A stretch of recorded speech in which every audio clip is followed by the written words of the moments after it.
대통령이 WHO 총회, 요거 이제 WHO 세계보건총회에 이 약자가 WHA고요. 네. 그러니까 WHO의 최고 의사 결정 기구가 세계보건총회인데 여기에 문 대통령이 기조연설을 했습니다. 간단히 와. 말해서 의제를 던지신 거죠. 네. 그것도 화상으로 하긴 했지만 네. 그래서 여기 보면은 현직 대통령으로서는 우리나라 문 대통령이 지금 처음이라고 그러고요. 우리나라에는. 네. 다음에 어제 그 이야기 한 것 중에 개방성, 투명성, 민주성 민주성. 3대 원칙을 네. 지켰기 때문에 네. 뭐 그 이야기하면서 대체적으로 그렇더라고요. 우리가 누리는 자유라고 하는 게 모두를 네. 위한 자유가 돼야 된다라고 하는 일종의 나중에 시간이 많이 지난 뒤에는 명연설 같은 걸로 기록될 것 같습니다. 그럴 것 같아요. 개방성, 투명성, 민주성 그냥 하신 말씀 아니고요. 네. 이 개방성은 우리는 중국 폐쇄론으로 그렇게 시달리면서도 국경 폐쇄 안 했다. 예, 이 얘기. 투명성. 아침 저녁으로 질 보내서 정보를 알렸다. 이게 두 번째. 민주성. 이게 지금 초기에 가장 이제 대응을 잘한 게 싱가포르, 그다음에 대만, 뭐 몇 나라 있지 않습니까? 예. 홍콩, 그리고 중국, 우리나라. 그 나라 중에서 사실은 정상적인 서구 민주주의적 질서 속에 있는 건 대한민국 뿐이에요. 네. 네. 그게 한국적 민주주의 아닐까요? 반대로 말하면. 그래서 이 민주성은 정말 그 소위 자본주의 사회, 자본주의적 민주주의 사회의 모범이 된 것이죠. 네, 그래서 개방성, 투명성, 민주성 이 3대 원칙이 앞으로 계속해서 바이러스가 창궐할 거라고 예측되고 있잖아요. 세계가 대응해야 될 3원칙으로 자리 잡지 않을까 합니다. 근데 지금 어제 그 백신 이야기도 나왔었거든요. 이 백신이 이 세계적으로 이렇게 공용으로 공익을 위해 쓰여야 된다 이런 이야기를 네, 대통령이 했는데 네. 이쪽 트럼프의 사기라고나 할까요? 그러니까 지금 네. 미국 발로 마치 코로나 백신을 개발이나 한 것처럼. 네. 근데 지금 그게 48명 중에 8명만 중화 항체라는 게 생겼다고 해요.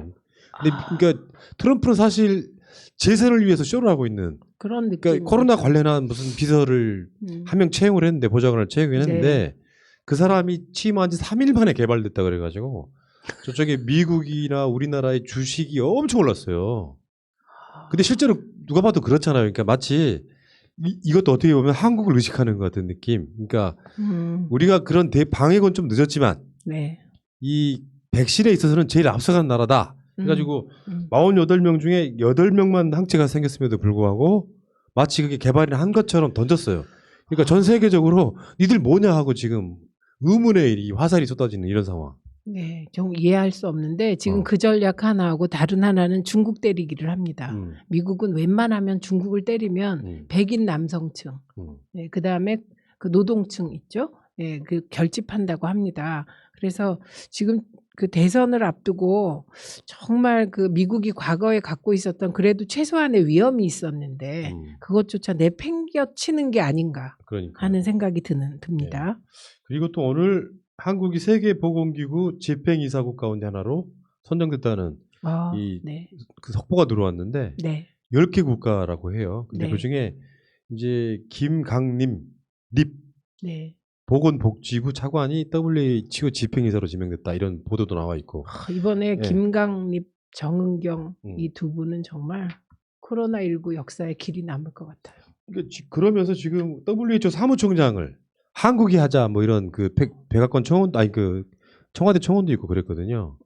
그러니까 일본 애들 왜 그런지 모르겠어요. 샘나서 한국이 WHO 사무총장이 될 가능성이 있다라고 하면서 우리도 후보를 내겠다. 이 분위기예요 지금.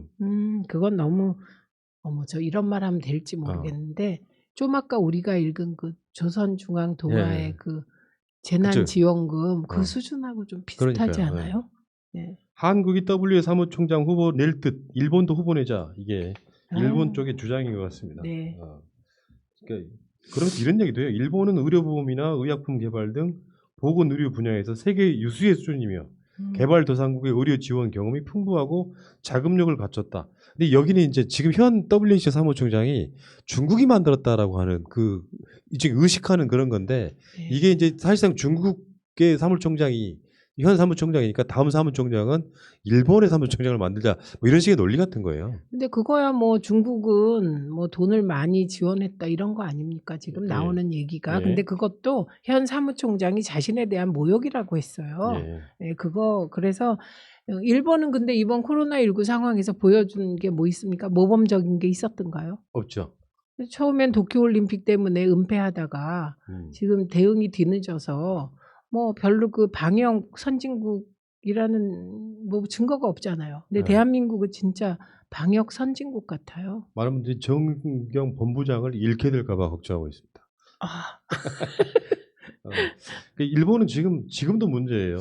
확실하게 방역이 안 된 상태에서 비상 상황을 풀었어요. 그럼 이게 또 어떻게 번질지를 몰라. 이제 한국 같은 경우는 오늘 삼성병원에서 지금 간호사 4명이 확진됐다고는 하는데 또 삼성병원이에요. 저도 그 생각이 들더라고요. 지난번에 메르스 때도 삼성.